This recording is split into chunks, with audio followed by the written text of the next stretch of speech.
The powerful god Heimdallr appears in SMITE as a hunter. Both Hearthstone and GWENT show off their new expansions. Look out for this new top-down sci-fi ARPG called Corepunk, and I wonder if you can still make clothes out of your enemy's skin in Mortal Online 2.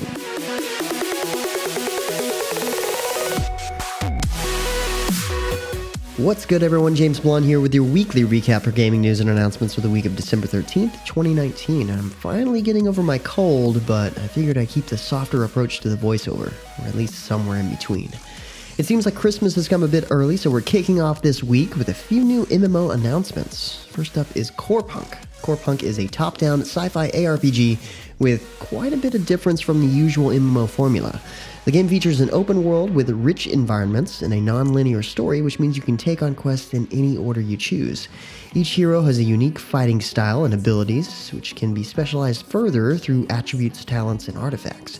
Corepunk boasts it will have an extensive economy around crafting and trading, a fog of war system to keep you guessing about what's ahead or behind, strategic PvP, and all the usual MMO trappings.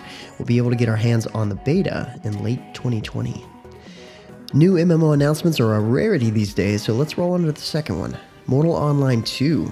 This is a promised sequel to the original Mortal Online by Starvault. Like the original, it will be an open-world sandbox with full PvP and full loot for those who love the hardcore PvP fights. Mortal Online 2 also promises a crafting system with over 1 million combinations, intense first-person combat, hundreds of skills to choose from, an open, level-less format, and much more. It's set to launch in late 2021, but will be in early access fairly soon. Next up in the new game lineup is Temtem. Some of you have probably heard of Temtem before. It's a Pokemon-style MMO where you collect, train, and evolve creatures in a fantasy world. It's about as close to a Pokemon MMO as we're probably going to get. Anyway, the team behind Temtem has announced that it will enter early access on January 21st. The game already has dozens of monsters, 20 hours of a core storyline, and many features Pokemon players love, like shiny hunting and PvP. There's lots more still in development too, including player housing, so definitely keep an eye out on this one. And there's also a free game releasing this week, Ylands. While it's not technically an MMO, it's more like a social gaming world where you can create and monetize your own games. Or if you don't feel creative, you can just go play other people's games. It's available on Steam, Xbox, and mobile, so if you're interested, check out the link below. Some of you have been waiting a while for it, and now it's here. Dauntless has officially launched on Nintendo Switch.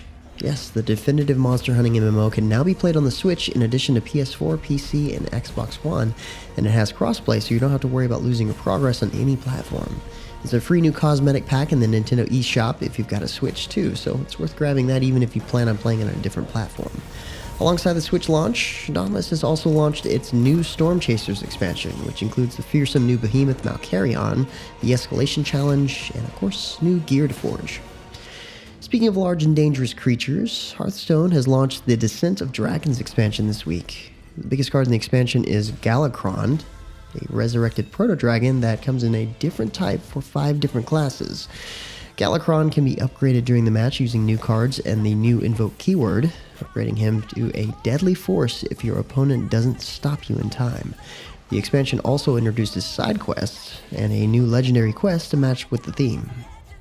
Another card game also got an expansion this week. GWENT released its Merchants of Ofir expansion. Ofir is an exotic land in the world of The Witcher, and this update adds over 70 new cards, including neutral cards for use on all factions. It also introduces the new Stratagem card type, which offers a unique bonus when players first go into a match, and Scenarios, a artifact card subtype which changes based on your actions. If you log in before December 16th, you can get a free 5 cards from this deck. Pretty nice gesture if you aren't going to buy a deck pack right away. Next up for SMITE fans, a new hunter has arrived, Heimdallr. The Norse god uses 2 axes and can fight both in ranged and melee, and is classed as a hunter.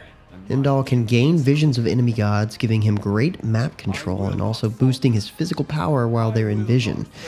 He can also summon the Bifrost Bridge to traverse the map. Of course, there's plenty of changes in any patch, so make sure you check the link below for more info.